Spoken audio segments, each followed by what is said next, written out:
Brought to you by Alman Auctions, the worldwide leader in antique tractor auctions.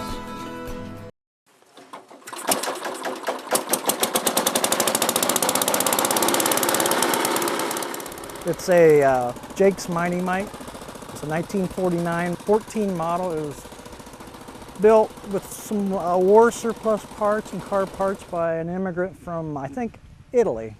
Frank Elson of Minster, Ohio, got to see this tractor in action throughout his childhood.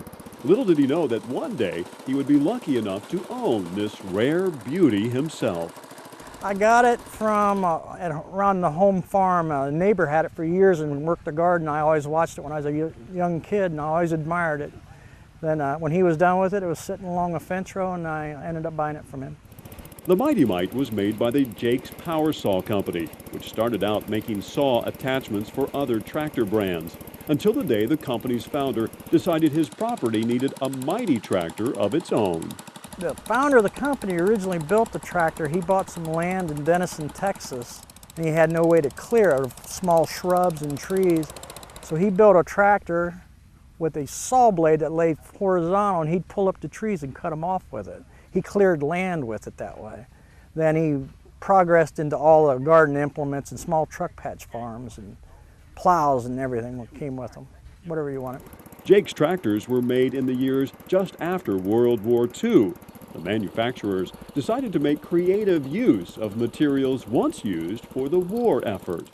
The hood on this one's good. That hood's made from a World War II bomber. There's a shell cover underneath the wing, and some guys know the model. I don't know the model, but it's made out of aluminum, and it was surplus after the war, and they bought them up and made hoods out of them. These tractors are so scarce that little information is available on them, making it a real challenge to find parts. Frank has only heard of 2 other models like this one in the entire country. He said that even though the Model 14 is the last model made by Jaques, it still lives on in the design of later tractors. There's another model, it's a Model 10. Now you do see a few of those around, but the 14 was a transition tractor, I think, where Mighty Might was bought out by Ottawa Mule Team out of Kansas, and they built them, and they used more of this style parts. I think this might have been a prototype for them. There's so few of these, nobody really knows what was on it, and I wasn't there when they built it, so. Hardest part for me was it had a bad clutch, and I couldn't find one. Then I ended up finding out that it was a Crosley car clutch. It was built, little Crosley cars were built in Indiana, and I went on the internet, and a guy was selling parts out of Mansfield, Ohio, and I called him, and he had one sitting there, and it really helped me out a lot, and I got her back to going then. What makes this tractor so mighty?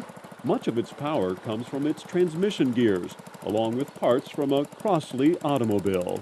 Oh, it's got just basic 3-speed forward and 1 reverse, and it's got bull gears on it that gives it a lot more torque, and it pulls a lot better that way. It's got big bull gears in it, regular car differential rear end, individual brakes. The Jaques Mighty Might Model 14 is a mystery to most tractor collectors, so we asked Frank what he liked most about telling its tale at tractor shows. Oh, visiting with people. I've never met anybody that made me uncomfortable at a tractor show in 20 years. You know, people are real nice, and they always have a little story to throw in, with their life, and makes things fun. The more he sees the intrigue of fellow collectors, the more he's assured that this tractor is a coveted prize. This has got a good look to it, a rounded hood, and the colors set it off real well. Oh, I'll keep it around. It's too hard to find something that rare, so when you get it, you kind of hang on to it. I enjoy taking it to the show, so why stop?